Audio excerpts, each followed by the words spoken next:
Shalom everyone.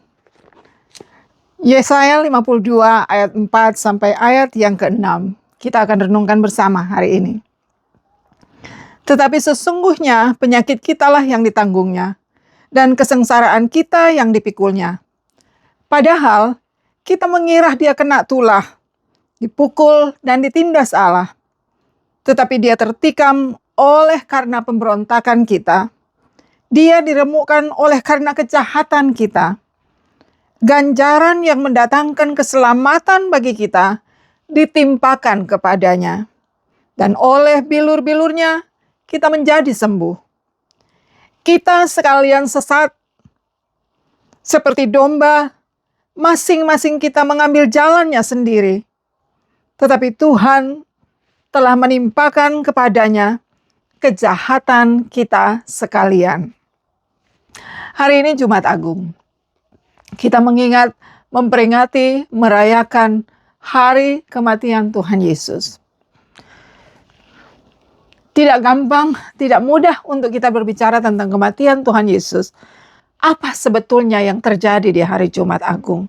Kenapa kita menyebutnya sebagai Jumat Agung? Dan kenapa kita merayakannya? Apa sih sesungguhnya yang terjadi di Jumat Agung? Sehingga disebut sebagai Jumat Agung. Jumat Agung memperingati pengorbanan Yesus. Pengorbanan satu pribadi yang rela memberikan hidupnya, yang rela menyerahkan nyawanya sebagai ganti saya dan saudara. Mari kita baca kembali ayat 4 berkata, tetapi sesungguhnya penyakit kitalah yang ditanggungnya dan kesengsaraan kita yang dipikulnya. Padahal kita mengira dia kena tulah, dipukul dan ditindas Allah. Kenapa dibilang penyakit kitalah yang ditanggungnya dan kesengsaraan kita yang dipikulnya? Kenapa Yesus harus memikul penyakit kita? Kenapa Yesus harus memikul kesalahan kita? Kenapa Yesus harus memikul kesengsaraan kita? Kenapa Yesus mau? Kenapa Yesus rela untuk memikul, menanggung kesengsaraan kita? Kenapa Yesus rela untuk memikul, menanggung penyakit kita? Penyakit apa yang sementara dibicarakan di sini? Yang dikatakan ditanggungkan atas Yesus. Saudara, saya pernah berbicara beberapa waktu yang lalu bahwa dunia ini sudah terinfeksi dengan satu penyakit yang disebut dosa. Dan dosa itu yang diletakkan ke atas Yesus pada hari Jumat Agung, pada hari penyalibannya. Kenapa Yesus mau melakukan itu? Bukankah lebih baik dia tinggal di surga? Sudah baik-baik, kenapa cari-cari masalah, datang turun ke dalam dunia mengambil tempat yang paling rendah? Karena kalau Yesus tidak melakukan apa yang Yesus lakukan di hari Jumat Agung, sebaik apapun keadaan saudara sekarang ini, sebagus apapun keadaan saudara sekarang ini, kita tidak punya pengharapan. Akhir dari perjalanan kita adalah maut dan kematian yang kekal. Kalau Yesus tidak pernah melakukan apa yang dia kerjakan dengan sukarela di atas kayu salib. Dan kenapa Yesus mengerjakan itu? Kenapa Yesus harus melakukan? Kenapa kesengsaraan kita, penyakit kita, kenapa dosa kita harus ditumpahkan, harus dicurahkan atas Yesus? Karena sekali lagi saya katakan, dunia ini sudah diracuni oleh satu penyakit, sudah terinfeksi oleh satu penyakit yang disebut dosa. Dan upah dosa itu adalah maut. Dan kalau tidak ada yang membayar dosa itu, maka saya dan saudara tidak ada pengharapan sama sekali. Harus ada korban penebusan, harus ada darah yang ditumpahkan untuk menebus, untuk membayar kesalahan itu. Harga kesalahan saya dan saudara itu adalah harga nyawa, harga yang tidak bisa ditawar. Harus ada satu yang kehilangan nyawanya supaya saya dan saudara bisa memiliki nyawa kita, supaya kita bisa memiliki kehidupan yang kekal. Dan tidak ada darah yang layak untuk dikorbankan selain darah Tuhan Yesus sendiri. Kenapa Yesus melakukan itu? Karena keadilan Tuhan. Allah itu adil. Allah itu kudus. Dan karena Allah itu kudus, tidak ada satupun sekecil apapun dosa yang bisa masuk bersama-sama, yang bisa hidup di dalam persekutuan, di dalam fellowship dengan Allah. untuk ada di dalam satu persekutuan, untuk bisa hidup sama-sama, untuk bisa masuk sama-sama dalam kekekalan bersama dengan Tuhan, hanyalah orang-orang yang sudah dikuduskan. Karena itu kenapa saya bilang, kematian itu sendiri, kematian daging ini sendiri tidaklah menakutkan. Tetapi yang menakutkan adalah kematian rohani kita, kematian roh kita untuk selama-lamanya. Dan kalau Yesus tidak pernah mati di atas kayu salib, maka akhir dari perjalanan hidup kita, akhir dari perjalanan saya dan saudara adalah kematian yang kekal. Begitu kita tutup mata di dunia ini, kita buka mata, kita semua ada di neraka, saudara. Separah itu, seburuk itu, separah itu akibat dari dosa kita. Tetapi seringkali kita tidak menyadarinya. Yesus datang ke dalam dunia ini menggantikan tempat saya dan saudara. Dosa apa yang ditebus Yesus di atas kayu salib? Apakah Yesus mati cuma untuk dosa yang besar-besar saja menurut ukuran kita? Menurut ukuran kita mungkin kita berpikir dosa membunuh itu dosa yang besar, dosa berzina, dosa yang besar. Kalau cuma yang bohong-bohong saja itu bukan dosa yang besar. Kalau bergosip saja bukan dosa yang besar. Kita melukai orang, kita mengkhianati orang, kita menyakiti orang. Itu bukan dosa yang besar. Ingatlah apa kata firman Tuhan. Penyakit kita yang ditanggungnya.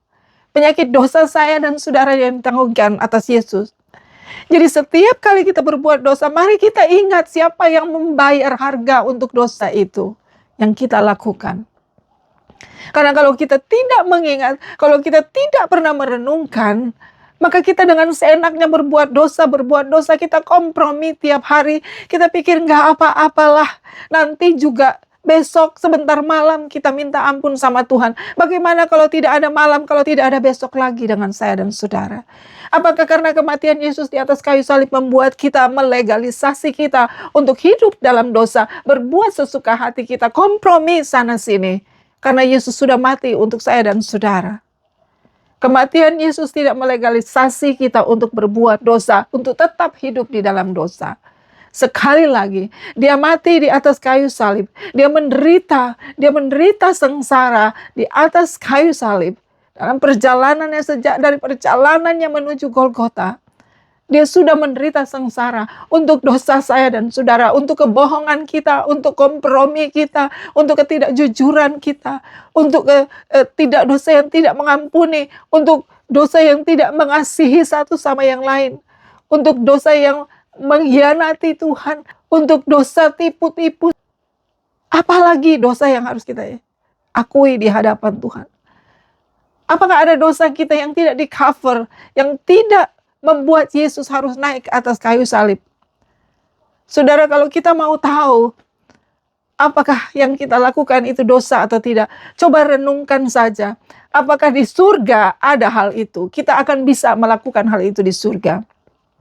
Jadi kalau kita bohong-bohong sedikit, kita anggap tidak dosa. Coba kita renungkan ketika kita masuk, ketika kita tutup mata di sini, apakah Tuhan akan mengizinkan kebohongan kita itu masuk bersama-sama dengan kita dalam kekekalan bersama dengan Dia? Tidak. Dosa tidak bisa ada di dalam persekutuan dengan Bapa di surga. Dosa tidak pernah bisa masuk dalam persekutuan dengan Yesus sendiri. Yesus harus mati menggantikan tempat saya dan saudara. Karena kalau dia tidak menggantikan tempat saya dan saudara, begitu kita tutup mata, kita kembali menghadap pencipta kita. Ketika Tuhan panggil kita pulang, ketika kita ditempatkan di tengah, diperhadapkan dengan penghakiman keadilannya Tuhan, maka dosa kita semua akan terlihat dengan jelas. Dan itu membuat kita tidak punya tempat di dalam kekekalan. Tetapi karena Yesus memilih, dia katakan penyakit kita yang ditanggungkannya dan kesengsaraan kita yang dipikulnya. Tetapi dia tertikam oleh karena pemberontakan kita, dia diremukkan oleh karena kejahatan kita. Saudara, ingat-ingat kejahatan kita meremukkan Yesus. Tubuhnya diremukkan, nafasnya dikeluarkan daripadanya. Dan tidak ada satu orang pun yang bisa mengambil nafas dari Yesus kalau dia tidak menyerahkannya sendiri. Dan Yesus dengan sukarela melakukan itu. Supaya ketika saya dan saudara menutup mata di sini, Ketika Bapa melihat saya dan saudara kembali ke hadapannya, karena ada darah Tuhan Yesus yang dicurahkan ketika dia diremukkan di malam penyaliban itu. Darah itu yang menutupi saya dan saudara, darah itu yang membungkus saya dan saudara, dan oleh karena darah itu menutupi saya dan saudara, oleh karena darah Tuhan Yesus membasuh saya dan saudara. Ketika kita dipanggil pulang, Bapa tidak melihat pelanggaran kita, Bapa tidak melihat dosa kita, Bapa tidak melihat kesalahan kita, Bapa tidak melihat kebejatan saya dan saudara, tapi Bapa melihat kebenaran dari darah Tuhan Yesus itu sendiri. Jadi pengorbanan darah Tuhan Yesus yang ditumpahkan, yang tercurah di atas kayu salib, membuat saya dan saudara memakai pakaian jubah kebenaran saat ini sampai kita kembali ke rumah Bapa. Karena itu ingat-ingat, engkau sudah dipakaikan jubah kebenaran. Jangan pernah lupa, jubah itu dibayar oleh darah Tuhan Yesus. Sekarang engkau memakai jubah kebenaran. Tinggalkan dosa, jangan bermain-main lagi dengan dosa. Jangan meremehkan dosa, karena dosa itu yang membuat Yesus menderita, masuk dalam penderitaan yang sangat-sangat biadab, yang sangat-sangat terhina. Kematian Yesus adalah kematian yang paling biadab, yang paling rendah, yang paling hina, yang pernah tercatat dalam sejarah. Dan kenapa Yesus lakukan itu? Karena dia mengasihi saya dan saudara. Dia mengasihi seisi dunia ini. Apa respon kita pada Tuhan? Apa respon kita untuk pengorbanan Yesus di atas kayu salib?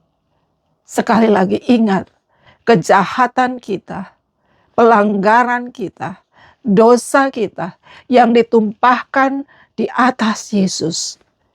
Murka Tuhan terhadap dosa. Tuhan tidak murka terhadap Yesus, tetapi karena dosa itu diletakkan di atas Yesus, murka Tuhan jatuh ke atasnya. Itu sebabnya kenapa dia berdoa, dia berseru pada Bapa. Di Taman Getsemani pun dia berkeringat darah. Karena dosa itu ditumpahkan atasnya. Dan murka Allah itu jatuh ke atasnya. Satu-satunya milik surga yang diberikan kepada saya dan saudara. Berseru pada Bapanya. Eloi, Eloi, lama sabachthani. Allahku, Allahku, mengapa engkau meninggalkan aku? Seperti itu penderitaan Yesus. Supaya saya dan saudara tidak perlu berteriak lagi, Allahku, Allahku, mengapa engkau meninggalkan aku? Karena Yesus sudah membayar itu buat saya dan saudara. Dan ketika kita ada dalam situasi seperti itu, ingatlah bahwa Yesus tahu, Yesus mengerti, dan dia ada di sana. Tinggalkan dosa. Jangan bermain-main dengan dosa. Jangan kompromi dengan dosa. Betapa sakitnya hati Bapa yang sudah menyerahkan anaknya satu-satunya, dikorbankan bagi saya dan saudara. Tetapi kita seenaknya berbuat dosa, seenaknya kita kembali berkubang dalam dosa, berpikir bahwa tidak apa-apa, tidak menyadari bahwa dosa dan pelanggaran kita dibayar tunai oleh darah Tuhan Yesus. Supaya kita boleh dimerdekakan, supaya kita tidak lagi perlu menjadi hamba dosa, supaya jubah kebenaran itu bisa dikenakan bagi kita. Apa respon kita terhadap pengorbanan Yesus?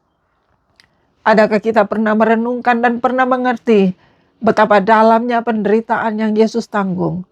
Betapa biadabnya kematian Yesus? Betapa rendah dan hinanya kematian Yesus yang dia lakukan buat saya dan saudara. Supaya kita tidak perlu melewati itu. Supaya kita tidak perlu menanggung hal itu. Supaya jubah kebenaran bisa dikenakan atas kita. Sehingga ketika Bapa melihat kita, dia tidak melihat dosa dan pelanggaran kita. Tetapi yang dia lihat adalah kekudusan darah Tuhan Yesus yang membasuh kita. Sehingga kita disebut orang benar dan memperoleh bagian di dalam kekekalan.